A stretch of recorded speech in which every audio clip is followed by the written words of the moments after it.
우리가 흘리는 눈물 가운데 감격과 기쁨의 눈물도 있고 슬픔과 한탄의 눈물도 있습니다.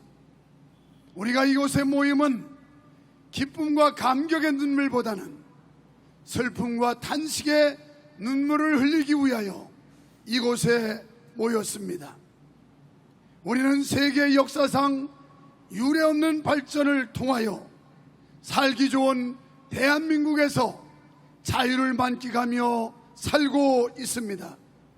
그러나 이처럼 찬란한 나라에 살면서 눈물을 흘려야만 하는 안타까운 현실을 만나고 있습니다.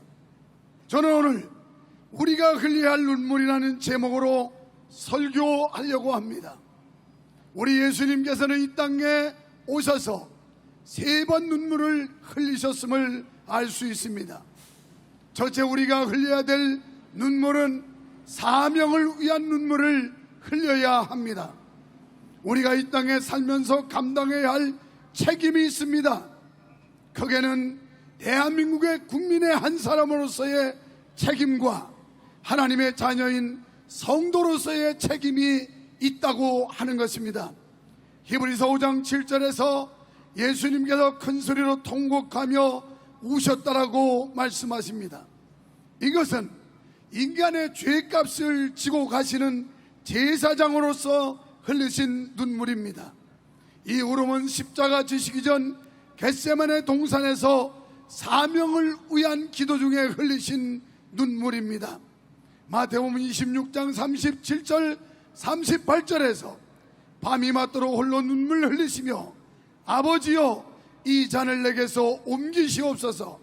그러나 나의 원대로 마옵시고 아버지의 원대로 하옵소서라고 눈물의 기도를 드렸습니다. 우리는 각자의 사명을 위해서 울어야 합니다. 하나님께서는 우리에게 세상의 빛과 소금이 되라고 말씀하셨습니다.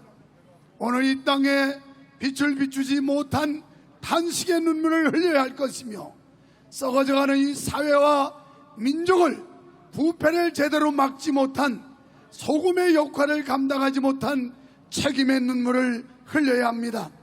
우리는 각자의 역할을 성실히 감당하여 소금처럼 이 나라와 이 사회의 부패를 막아야 될 줄로 믿습니다. 그리고 이 어두운 곳에 빛을 비춰야 할 줄로 믿습니다. 우리는 나의 원대로가 아니라 하나님의 원대로라고 하는 하나님의 뜻을 이 땅에 이루기 위하여 우리는 하나님 앞에 사명의 눈물을 흘려야 할 줄로 믿습니다. 두 번째는 이웃을 위한 눈물을 흘려야 합니다.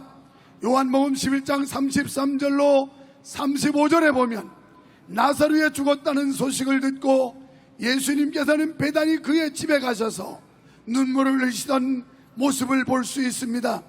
죽은 지 나흘 되는 썩어서 냄새나는 그 무덤에서 눈물을 흘리신 것입니다. 나인성 과부의 아들이 죽었을 때도, 회당장 야이로의 아들이 죽었을 때도, 딸이 죽었을 때도 울지 않으셨던 예수님께서 나사로의 죽음을 보고 우셨습니다. 인간적인 예수님의 사랑 때문에 우셨습니다. 나사로는 주님을 영접한 사람이었습니다. 나사로란 말은 하나님께 기댄 자, 하나님께 의존하는 자라는 뜻을 가지고 있습니다. 성경은 말씀합니다. 나사로는 2000여 년 전 베다니 나사로가 아니라 지금 하나님을 믿는 사람들이라고요. 여러분, 나사로 때문에 운다는 말이 무슨 말입니까? 무덤 속에 갇힌 나사로, 썩은 나사로, 냄새나는 나사로 때문에 우셨습니다. 예수님께서 영혼이 썩고 냄새나는 죽은 성도들 때문에 우셨다는 겁니다. 오늘 이 시대를 살아가고 있는 사랑하는 성도 여러분, 그리고 사랑하는 국민 여러분, 지금 우리가 현실적으로 살았다는 말은 하지만 썩어져 있고 냄새나고 죽어져 있는 심령들은 아니겠습니까?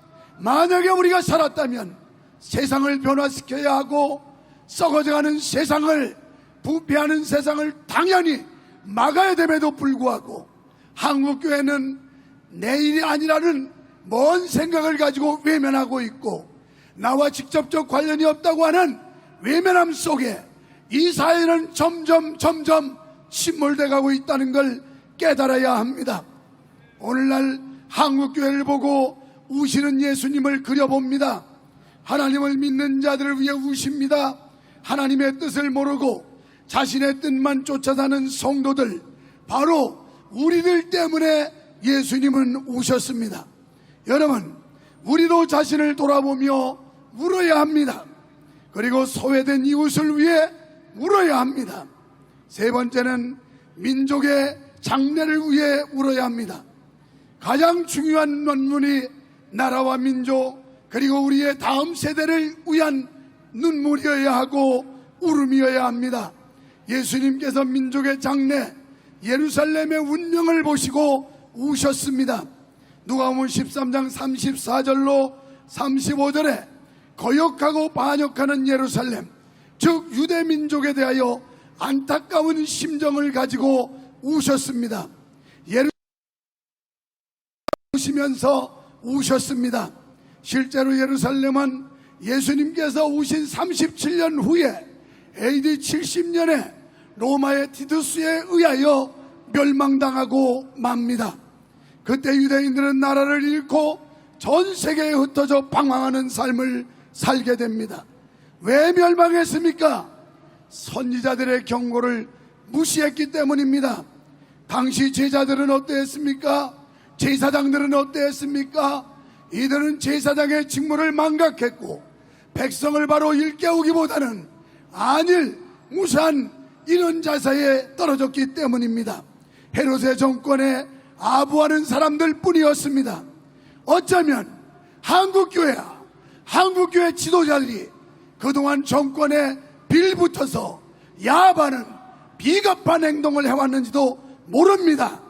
어쩌면 지금 이 시대의 목회자와 성도들이 정권에 아부하는 모습과도 같을지도 모릅니다. 여러분, 그리스도인은 민족을 위해 눈물을 흘려야 합니다. 민족을 위해 무엇이가 해보겠다고 나선 사람들은 많이 있습니다. 그런데 이 민족의 아픔을 부여잡고 우는 사람들은 그리 많지 않습니다. 도산한 장호 선생은 나라의 운명이 기울어져 가는 것을 보고 가슴을 치고 울었다고 합니다. 우리도 나라와 민족의 장래를 위해 울 수 있는 눈물을 달라고 기도해야 합니다. 우리가 믿을 분은 하나님 한 분뿐이시기 때문입니다. 정치인을 믿을 수 있습니까? 그들은 겉으로는 나라와 국민을 위한다고 하지만 국민은 안중에도 없고 사리사욕, 당리당략에 빠져 있지 않습니까? 오로지 여론에 편승하여 자신들의 영달을 위해서만 사는 자들이 언론을 믿을 수 있나요? 건강한 사회와 국가에 대한 관심은 없고 오로지 30조야 이게 더 중요하지, 편향된 여론을 조성하는데 혈안이 되어 있습니다. 그래서 잘못된 여론을 조장하고 문화라는 명분으로 잘못된 문화를 조장하는 일에 앞장서고 있지 않습니까? 여러분, 오늘 우리는 왜 이 자리에 모였나요? 이렇게 설교 끊을 줄 알았으면 내가 그렇게 안 한다고 그랬는데 하라고 그래가지고 마지못해 했더니 작용화되고 편향적으로 개정하려는 교과서를 폐기하고 바르게 제정하라고 목소리를 높이기 위해서 성도들과 국민 여러분이 이곳에 모인 것이 아닙니까? 잘못된 교과서로 교육받은 우리의 자녀들의 미래가 불행해지고 나라가 잘못되기 때문입니다. 11월 9일판 한겨레 인터넷 신문판에 보면 은근히 갈등을 부추기는 듯한 인상을 주고 있습니다. 이념 논쟁이 될 수 있다고 부추기고 있습니다.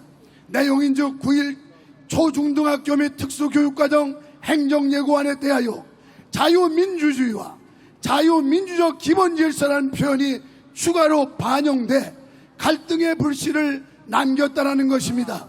고등학교 한국사 교육과정의 대한민국 정부 수립과정을 자유민주주의에 기초한 대한민국 정부 수립과정으로 바꿨다는 것입니다. 그 외에 자유라는 단어를 넣는 것이 문제라니, 그럼 자유가 그렇게 싫어서 김정은의 북한 정권이 추구하는 인민민주주의나 사회민주주의를 넣어야 한다는 말입니까? 자유민주주의 대한민국에 살면서 뭐가 문제라는 겁니까? 유교낭춤이라는 용어가 왜 잘못된다는 말입니까? 이 밖에 고등학교 사회통합의 경우 기존의 사회적 소수자의 사례로 장애인, 이주 외국인, 성소수자 등을 들었던 것을 성별, 연령, 인종, 국적, 장애 등을 이유로 차별받는 사회 구성으로 바꾼 것이 잘못이라는 말입니다. 이는 당연히 동성애를 인정하고 조장하는 내용이 없다는 불만을 표출하고 있는 것입니다. 지금 우리나라는 교육과정 개발 연구진부터 싹 바꿔야 합니다. 자유민주주의를 싫어하는 사람들이 연구위원회에 있다는 것이 도무지 인정할 수 없는 일입니다. 이들은 어느 나라에 속한 백성들입니까? 묻고 싶습니다. 자유민주주의 대한민국에 살면서 자유가 그렇게 싫습니까? 국방 또한 어떻습니까? 지난 5년 동안 무장해제하다시피 하고 평화노로 많은 사이 이스라엘로 무장하여 지금 현실은 우리나라를 호시탐탐 위협하고 우리를 불안과 두렵게 하고 있습니다. 여러분, 평화는 말로 지키는 것이 아니라 힘으로 지키는 것입니다. 더 하고 싶지만 그만할래.